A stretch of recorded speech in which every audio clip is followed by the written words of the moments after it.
All right. Good morning, you guys. We are, this is a test, so we're going to run the test. I'm going to do the lecture on Hellenization, lecture 2, if you count my personal story. And we'll see how it goes. So, so let's get started. You know what? I'm just going to pray. Open this up in prayer. God, open our eyes and open our hearts to learn, to grow, and to ponder the history of your church. Be with us in Jesus' name. Amen. All right. So the influences of Hellenization in the first century. So what we're going to be doing is looking at the 200 years prior to the first century when Jesus shows up, and the influence that Hellenization had. Hellenization comes from the Greek word Helena, and Helena means Greek. So it's the Greek influence in the world, and that's what we're going to be looking at. Why are we doing that? Because it sets the stage for what Jesus has to face, what the apostles have to face, and what the early church, at least for the first 150 years, it is a big deal. And I would argue that Hellenization is still with us, and you'll see why as we go. All right. I'm in the group of, I just said that. So I'm going to skip that part. Basically, that it's an important thing to know. Again, this is one of the things that I mentioned to you guys that I did not know about. And I do not believe we should have to have a PhD to know this. So you're getting it as first semester students in your first year, and I believe it's going to help you for the whole time you're doing divinity studies. It's going to help you understand things better. It's not easy for us living almost 2,000 years later to grasp the importance without a bit of explanation. So when God spoke to Moses about leading the children of Israel out of Egypt, he told them to stay away from foreigners. He gave them rules and regulations to stay away from foreigners who were living in the land that he would give them. Now look, the ancient world was a very different world from the modern world that we live in. Scoot it back a little so I'm not too close. And God had reasons to keep the Israelites separate. I could go into the hideous practices of the ancient people in Canaan, what is modern day Palestine, but we don't really need to do that. God wanted his people to be different. He wanted to protect them from the influences of pagan idolatry, basically. So the Israelites were somewhat consistent in this call by God to separate themselves from the world, but they did have some serious breaks from that. There's little examples. Samson marries outside the tribes and marries a foreigner. The beautiful story of Ruth is a great example of God allowing people to go outside the tribe of Israel, to give us shadows that he wanted to reach the whole world. King David and his son Solomon, both of them seem to have a weakness for women, especially non-Israelite women and concubines. To this day, Jewish people get criticized for their tribal mentality. Yet, tribalism is in every culture.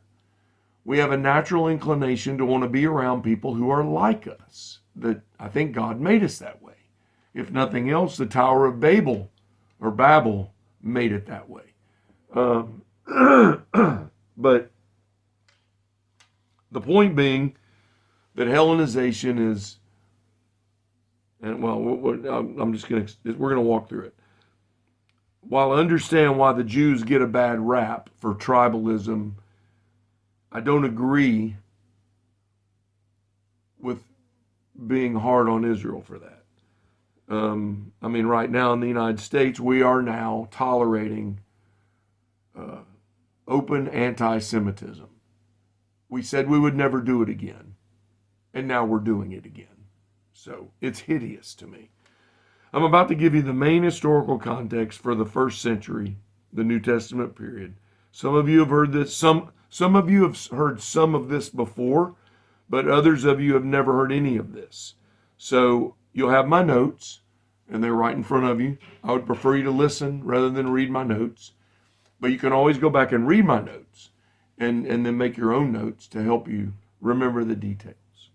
So we learn the things that I'm about to share from Flavius Josephus, the Jewish historian who's a contemporary of Jesus. You can see the dates on my notes. He writes extensively about the history of the Jews and the Maccabean Wars. And we also learn about it from the Maccabees, 1st and 2nd Maccabees. It's dated around 100 years before Christ. It happened in the 160s BC, but it wasn't written down for a little while. But it's in what we call the Apocrypha. So it's in the Catholic Apocrypha. And it's something that we should be familiar with. I mean, I remember when I first arrived in Scotland and I was presented with some of this, I went and started reading First Maccabees, and as I'm reading it, I'm thinking, wait a minute, and I'm going to read it to you. This is how First Maccabees opens. After Alexander, son of Philip the Macedonian, had defeated King Darius of the Persians, he succeeded him as king. He had previously become king of Greece. He fought many battles, conquered strongholds, and slaughtered the kings of the earth. He advanced to the ends of the earth and plundered many nations. After this, he fell sick and perceived that he was dying. So he summoned his most honored officers and divided his kingdom among them while he was still alive. Alexander reigned for 12 years. Then his officers began to rule, each in their own region. When I read that the first time, I kept thinking, Alexander, is this Alexander the Great? Yes, it's Alexander the Great. And I was astonished that I'd been told as a young man, don't read anything in the Apocrypha. It's dangerous. This is history. It can't be dangerous. It's history. So, First Maccabees begins with Alexander the Great. When he came to Judea, something unusual happened. Josephus gives us a fantastic story. Many historians do not believe this account, or they believe it's highly exaggerated. I lean towards believing it mostly. Again, when you're dealing with ancient writings, you can't read it literally all the time. You're trying to get the gist of what the writer is trying to communicate that happened. So, and I believe that Josephus was given this story from somewhere else. I don't believe he made it up. I believe he had some kind of oral tradition, and I basically believe the story.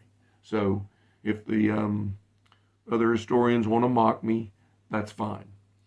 So here it is. The high priest of Israel received news that Alexander the Great had conquered the other regions north of him and was coming to Judea. Okay? He committed himself to prayer. Why? Because he's afraid. He's afraid that Alexander's going to roll over Israel and take it over just like he's doing the whole world. So he's praying to God for help. He was encouraged in a dream by God to have his priests dressed in white linens and go out and meet Alexander in formation. And so here's the text from Josephus in italics. For Alexander, when he saw the multitude of priests with the high priest in front of them, in white garments, while the priest stood clothed with fine linen, and the high priest in purple and scarlet clothing, with his mitred hat, so the pointed hat, his mitred hat on his head, Alexander approached them by himself and adored that name and first saluted the high priest. I need to state right here, and I don't remember where this is, but from what I understand, he dismounted his horse. He got off his horse and approached the high priest on foot. and the generals around Alexander were panicked. Alexander was only about 4'9", something like that. He was, and even in that day, was a short man. But when you're on a horse, you have an advantage, physical advantage, and you're in less danger. You can escape an enemy really quickly, or you can trounce him with your horse. So when he got off his horse, his commanders were like, "Whoa, what are you doing?" And he had told them apparently to hold back, that he approached by himself. Well, it's because Alexander had a dream. Alexander had a dream where he saw this man in white linens with a mitre hat, and was told in the dream, this is the priest of the supreme God. And this God urged Alexander to come to Asia and conquer. That can be hard if you're a pacifist, but that's what happened. That's what Alexander, or that's the story. And I tend to believe it, and I'll tell you why in just a minute. So the high priest was astonished that Alexander came kind of in peace. The high priest took Alexander to the temple, offered a sacrifice for him. He was shown the book of Daniel, which proclaimed that the Greek king would defeat the Persians. You know, it foretold that Alexander would defeat the Persians. That's probably why some historians don't like it and don't believe it, is because they don't believe in miracles. And you and I do. So I don't have a problem believing it. Stranger things have happened. Alexander asked the Jews, "What can I do for you?" Because he wanted to honor their God that had given him the dream. Well, they asked him for concessions. They asked them to allow them to continue to govern themselves and to continue to have their form of worship without being disturbed. He gave them that. He asked the priests to give sacrifices to God for his sake and to pray for him. And he also offered any Jewish man who wants to fight in my army is welcome. And many Jewish men joined him. The story was so fantastic, they probably thought, wow, God led this man to take over the world. Yeah, we're going to follow him. It's like King David. He's a great man. That's my interpretation right there. Around 150 years later, the Romans granted Israel with the exact same self-rule. And I believe they did that in honor of Alexander the Great. The Jews offered sacrifices for the Roman Caesar.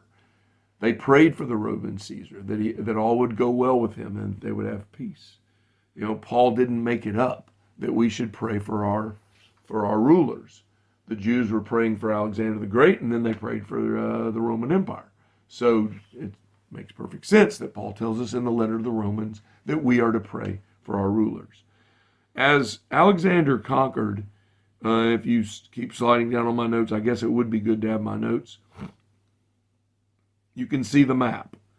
He conquered a big swath of the known world in the Middle East. And as he went, he imposed the Greek language. That is Hellenization.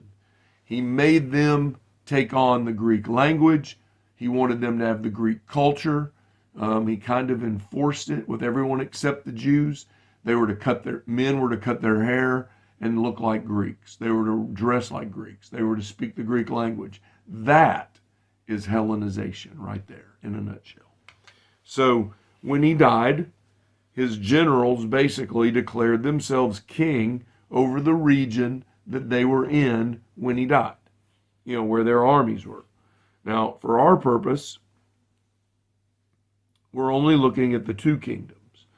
I don't know how many there were, in all honesty, but the ones that concern us were in Egypt, south of Israel, and you can see on the next map in my notes. And the rulers that were the next generation were the Ptolemy family. So it's called the Ptolemaic kingdom in Egypt, south of Israel. And then the northern kingdom in Syria, and I guess the tribal name was Seleucia. So it was the Seleucid Empire. And you can see that Israel sits right in between those two great kingdoms that were much larger. And now these generals at first tried to honor what Alexander the Great had promised. But as they died and the next generation came, the tolerance for Israel was lowered. And these two kingdoms were constantly, the Ptolemaic Empire and the Seleucid Empire were constantly at battle against each other. And they were constantly trying to pull Israel in to be an ally to fight with them. And Israel tried real hard to stay neutral. It's not our business. We're not in this fight. In 168 BC, 168, King Antiochus Epiphanes, and some people pronounce that different, Antiochus. I don't know how they do Epiphanes, but that's how I say it. So I don't know how to say it. That's how I say it. Antiochus Epiphanes. Some of the Antiochus Epiphanes decided, I'm going to take over Israel. So he started taking his troops down to take over Israel. In brackets in my notes, you will see, and this is probably a good idea that I make comment about my notes, because there's little indicators for you that you will pick up on. If it's in brackets, it's typically an opinion of mine. It's something that we think. We're not sure. We don't have factual data. So that's why it's in brackets, and that's why it's smaller font. I know that's crazy, but that's how I do my notes. So some of the Jews believed that the Samaritans joined the Seleucids and to defeat Israel. Most scholars do not think that the Samaritans did that. I don't know, other than the scholars that I've read. I haven't seen the evidence. But most scholars don't believe that the Samaritans joined the Seleucids. Maybe a few, but not en masse. However, many Jews believed it. And the fact of the matter is, and that is true, we know this, many Jews believed that the Samaritans helped them. And whether they did or not, the Jews hated the Samaritans because of that. So when we see in the New Testament that they hated the Samaritans, that was probably the biggest reason. There are a lot of little nuanced reasons, but that's the biggest. They believe they helped the Seleucids to destroy Israel, because that's in effect what they did. Antiochus takes over Israel. He bans Sabbath worship. He bans temple sacrifices. He takes a pig and Antiochus walks into the holy place in the temple with a pig. Okay, I mean, having a pig is going to be offensive to the Jews, but going into the temple but he had already defeated them. There's nothing they could do. And then he sacrificed the pig this is what, according to Josephus, sacrifices the pig on the altar, the blood of the pig, according to Josephus, splattering on the walls in the holy place. Not the Holy of Holies, but the holy place where the sacrificial altar is, where they killed the animals, and then burned them.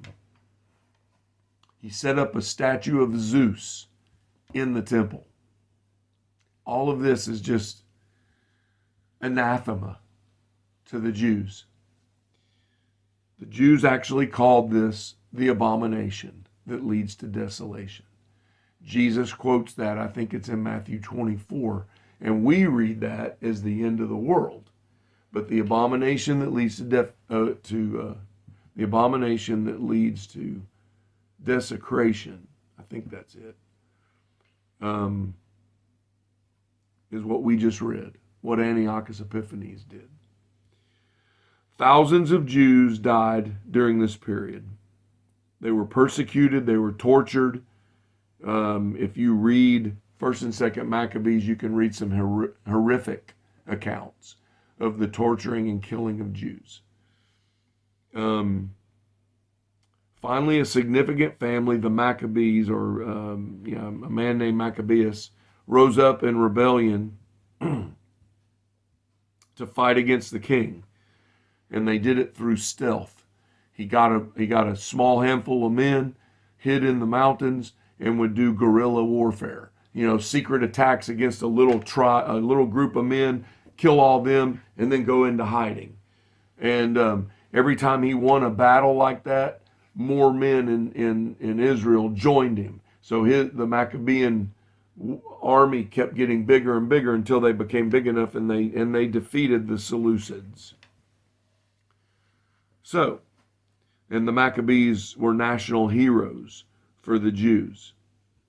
The popularity of the Maccabees was enormous. In the book that I think I mentioned to you guys, The Eyewitnesses, Jesus and the Eyewitnesses by Richard Bauckham, he illustrates the popularity of Maccabean names. In the first century, it's crazy. And I don't have the numbers in front of me. Oh yeah, I do. I wrote them down. Sorry. I should every now and then look at my notes. Look at this. It's astonishing. 41% of all the men in Judea during the time of Jesus, 41% of the men had only 9 names. 9 names. So there was a bunch of Jesuses. There were a bunch of men named Jesus. There were a bunch of men named Judas. There were a bunch of men named Simon. And then 50% of the women had only 9 names. So there's Marys all over the place. They're named for the Maccabean children. That's what Richard Bauckham illustrates in his book. They're either children of the Maccabees or they're the Hasmoneans, which was the kingly family that took over after the Maccabees, the next generation. The Hasmonean or Hasmonean, however you want to say it, kingdom. But look at this. Interestingly, 22%, and this is in the first century when Jesus arrives, 22% of the male names, and 17% of the female names of the Jews were Greek names. That is Hellenization. It's the subtle, slow changing of Israel to be more Greco-Roman in its orientation. That comes from, you see there in the note. That's Richard Bauckham. The numbers I just gave you, Richard Bauckham, pages 71, 74. This is an indication of the Hellenism that we're talking about. This is the environment that Jesus steps into when he comes to the earth. The Maccabees, now this is a little bit,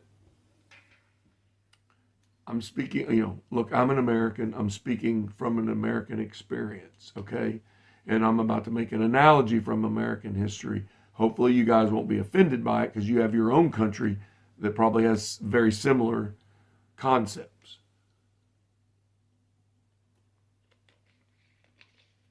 In the United States, the men who led our revolution to, there's no nice way of saying it.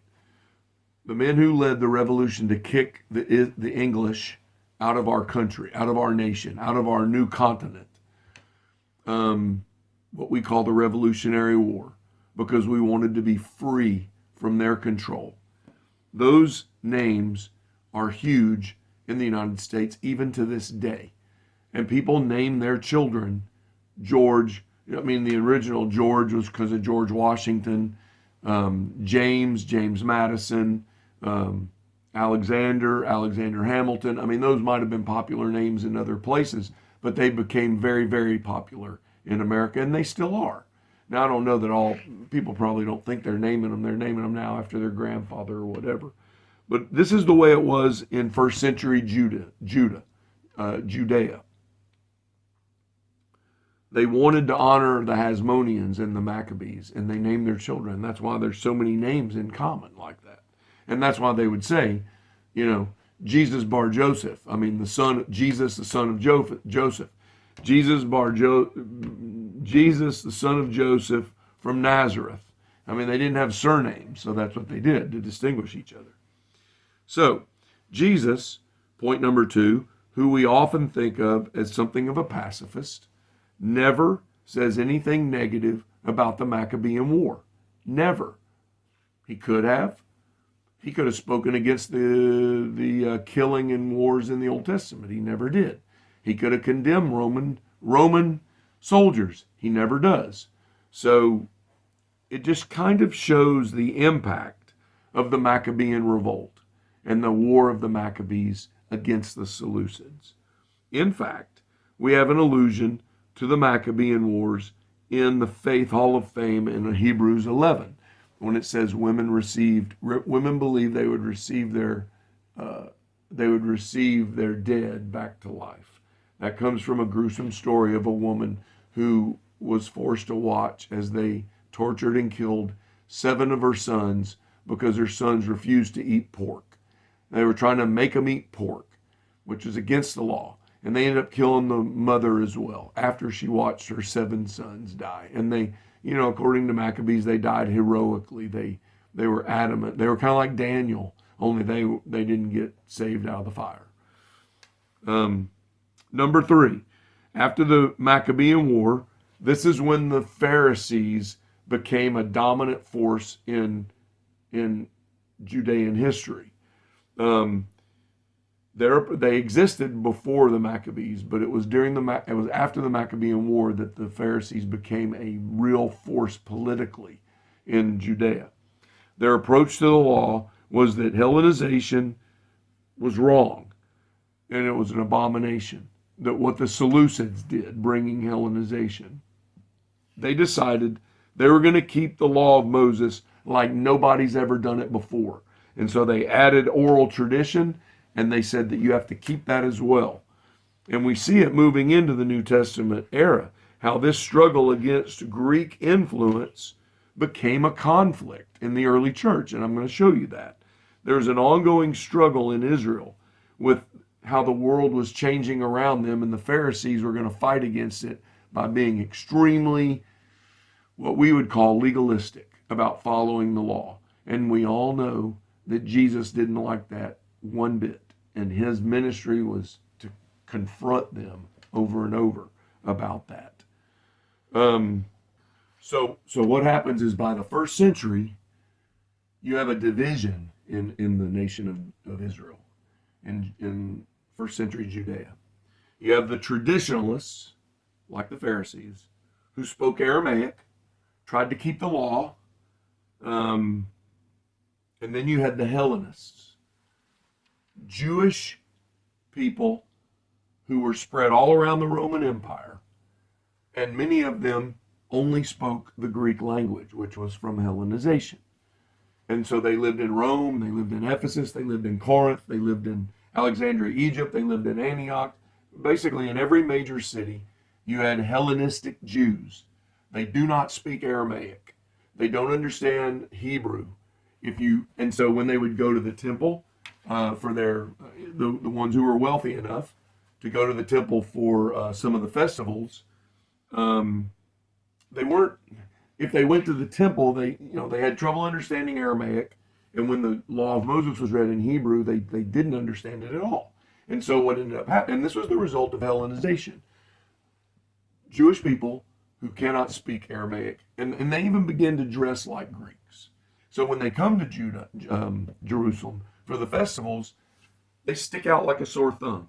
I mean, by their dress, by the way they do their hair, and they probably even made efforts to look more Israeli when they came because they didn't want to stand out. But then they go to the marketplace and they have an accent. The small amounts of words that they knew in Aramaic, they still had an accent. So everybody knew them. When they came, they knew they were Hellenized Jews. The Hellenistic Jews couldn't understand Aramaic or read Hebrew, and so in the 3rd century BC, and by the way, I should say this, the academically proper way is BCE, before the Common Era, and CE, Common Era. See, I don't even know CE. I had to think about it. I will not use that. This is church history. This is Christian history, And I'm going to use before BC and AD. After the year of the Lord is AD. BC is typically seen as before Christ. I mean, honestly, I don't even remember what the Latin is. And I'm going to use BC and AD. So, but you need to know that, and in this context, I want you to do it, but you need to know that when you're in an academic environment, sometimes you need to use the modern way of saying it. So, anyway, all right. So, the Septuagint is the Greek translation of the Jewish Old Testament. And it becomes extremely important. This is how the Hellenized Jews all over the empire were able to hear the law of Moses. They built synagogues because most Jews didn't have enough money, they didn't have enough wealth, or they couldn't leave their job, whatever it was. And making the trek to Jerusalem would take days, maybe weeks to get there unless you had money. You had to walk. That's a long way. And if you walk, then you're going to spend more time away from making money unless you can have a trade that you'll sell along the way. And so mostly affluent people came for the temple festivals. But all the Jews living around the Roman Empire, they built synagogues so that they could hear the law of Moses and understand it in Greek. The Septuagint became exceedingly important in early Christianity, and we'll talk more about that as we move along. One of the important things to know is that when the New Testament, and this is amazing to me, when the New Testament writers quote the Old Testament, they are quoting the Septuagint, not the Hebrew. That's why sometimes if you are reading your Bible and there's a quotation listed in your Bible and it gives you the Old Testament verse, and you go read the Old Testament verse, it will read differently from what your New Testament is. It's because our Old Testaments that we have translations in front of us were translated from Hebrew. So it's going to be different because the New Testament writers are quoting from the Greek Old Testament. So why did they do that? Because they were Hellenized. Many of the writers were Hellenized. Greek was the common language. By the time they started, I believe, this is my opinion, it's not in my notes, and it's not in brackets. I've never read this anywhere, but it's my opinion. I think that as the church began to grow, the men who wrote the documents, I mean, Paul, there's no doubt about it, but I'm thinking even of the Gospels. Luke is a Gentile, so he doesn't know Aramaic anyway. But even Mark and Matthew, I think, and John later, I think that in their mind they could see that God was wanting to reach all the world and all the Gentiles. And at that time, Greek was the kind of the universal language. And so I believe that's why they used the Septuagint. Okay. So the point of all this is that the Judean Jews, the Hebrew-speaking Jews, knew when the Jews from the Hellenized Jews from the rest of the empire came for a festival, they stuck out like a sore thumb. This is my opinion. I mean, I have scholarly evidence, but, it's not provable. Not at this point, anyway. I think the Judean Jews didn't like the Hellenistic Jews coming to Jerusalem for the festivals. One of the reasons I believe that is that they built synagogues in Jerusalem for Greek-speaking Jews. I think what the rationale was is we don't want them in the temple. Think about it. These people are dressed like Greeks. They look more like Greeks. They can't speak Hebrew. They can't understand the law of Moses read in Hebrew. Why are we going to let them in the temple? Now, they had every right to be in the temple. They couldn't forbid them because they were sons of Abraham. But I don't think they wanted them in the temple. and I'm going to give you my rationale as we keep moving. We're going to see Hellenization and the impact of it in the early church. But let's keep going. So we run into Hellenization in the ministry of Jesus, mainly with the Pharisees. They had created so many oral laws that had to be followed, and that's where Jesus butted heads with them. Why did they develop all these laws? Because they were just angry by what happened with under the Seleucid Empire when they were forced to take on the Hellenistic culture. And that's why they developed these laws. And so now they're butting heads with Jesus. Jesus made positive statements about Gentiles.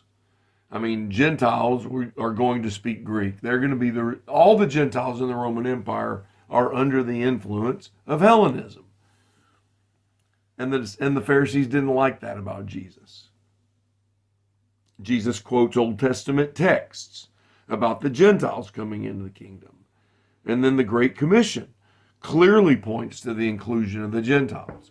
They didn't like the idea of being around Gentiles because it smacked of what we call Hellenism or Hellenization. Now, understand, they didn't use that term in the first century. That's our term to label what was happening in the ancient world. Look at this in chapter 6 in the book of Acts. This is where we start to understand that there's a problem. It's in my notes if you have your notes in front of you. If you don't, Acts chapter 6. In those days, when the number of disciples was increasing, the Hellenistic Jews among them complained against the Hebraic Jews because their widows were being overlooked in the daily distribution of food. So on the day of Pentecost, thousands of Hellenistic Jews had come from all over the Roman Empire for the festival, and many of them heard the gospel and believed, and then they stayed around because they thought, wow, something big is happening. We want to stick around. It's kind of like when some of us, if you've ever been to a real revival atmosphere, a lot of believers just want to be in a revival atmosphere, and they'll travel to do it, and they might even stay in a hotel to stay there for as long as they can. And that's the feeling that the Jews had who came to Christ on the day of Pentecost. There were probably also rumors and feelings that Jesus was going to come back, like really soon. So they stayed in Jerusalem with the Jesus people, but they needed help with their daily food because you could only bring them out. You could only carry with you so much money and so much food. None of them expected to stay in Jerusalem for months. They might have come for 2 weeks, but they didn't intend to be there for 6 months or 3 months or whatever it was. It was 40 days to the day of Pentecost, and we have evidence that the church was continued to move forward. So we don't know the exact amount of time, but it's at least a month after the day of Pentecost, and it's probably more than that. So we have this issue in Acts chapter 6 where these Hellenistic widows, the widows who are not from the land of Judah, they came from all the Roman empires and they speak Greek. They're Hellenized. I mean, Luke uses that term on purpose. These are Hellenized Jews, and we have that incident. So that's the first sign that this Hellenization impacts the early church. The next clear example of tension is in Acts chapter 10 when Peter goes to the household of Cornelius, a Roman soldier, and shares the gospel. And this would be a great text for you if you ever wanted to exegete. It's a great text to do it on. Peter has to be told 3 times in a vision not to call unclean what God has called clean. I mean, he can't, one time doesn't do it. Peter doesn't want to go into the house of Gentiles. It's against his religion, and he doesn't want to do it. And so he has to see the vision 3 times. And then after these circumcised believers, these these Greek or Roman Christian, or the audience he had, they came to Christ, and he found that hard to believe. The Holy Spirit fell on him, and he found that hard to believe. And when he's done, he goes back to Jerusalem, and if you look at Acts 11, verse 1, the circumcised believers criticized him. You went into the house of uncircumcised men and ate with them. Remember what I told you last week, that Paul calls them false believers, and Luke is more generous and calls them the circumcised believers, or the believers who are in the group of the Pharisees. These are men, probably Pharisees, at least under the tutelage of Pharisees, and they don't like Gentiles being in the kingdom of God, and so they're mad at Peter for even going in the house. In Acts chapter 15, we have believers from Judea going up to the church in Antioch, where Gentiles are being integrated into the church. And in Acts 15, verse 1, it says that there were some men who had gone up to Antioch, teaching, unless you are circumcised, according to the custom taught by Moses, you cannot be saved. So it's a salvific issue for these guys. If you're not circumcised and you're a Gentile, you aren't saved. Well, as many of you probably know, Paul and Barnabas got into a sharp dispute and a debate with them. Verse 2, so Paul and Barnabas were appointed to go to Jerusalem to see the apostles and straighten this matter out. After the council gets underway, verse 5, some of the believers, and I highlighted it in my notes for you, some of the believers who belonged to the party of the Pharisees stood up and said, the Gentiles must be circumcised and required to keep the law of Moses. So there you have it.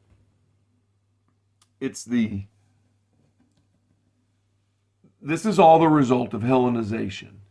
If Jews had not been Hellenized, it wouldn't have happened. If they didn't reach out to Gentiles, it wouldn't have happened. And Gentiles were the Greco-Roman world, so they were Hellenized. They grew up Hellenized, right? Hellenization is what we really talk about, is the idea that the Jews were being Hellenized. This issue follows the Apostle Paul. His entire ministry is impacted by a constant struggle with the impact of Hellenization and the prejudice against Hellenistic Jews and Gentiles. And finally, I would point you to the letter to the Galatians, where Paul says in Galatians 5:2, and it's in the notes there in my lecture notes, if you let yourselves be circumcised, Christ is of no value to you. I can't go further into this, but you can see how clearly Hellenism influences primitive Christianity, before we have a text. Wow, that was weird. I don't know how that happened, but I'm done, so I guess it doesn't matter.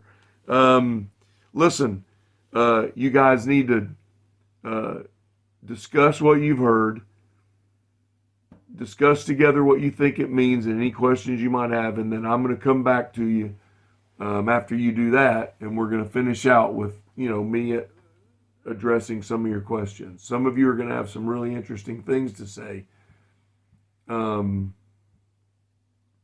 Neto and I had a discussion about it last week that was really good. He had some really good ideas. So Neto, you should bring those up. But all of you need to participate. At least be thinking. You don't have to talk. You don't have to add. But be involved by listening. There I am. It turned again. Isn't that odd? Anyway, so these are the glitches that we want to avoid. But I have some crazy robotic thing that they're letting me use, and I promise you I don't even own such a thing, so I'll have it on a tripod, and it won't move around like this. So anyway, all right, that's the lecture. Go ahead and have some time to discuss it after you take a 5 or 10 minute break. Whatever you guys decide to do is fine. And discuss it, write down your questions for me, and we'll have discussion with me, okay? All right, see you, bye.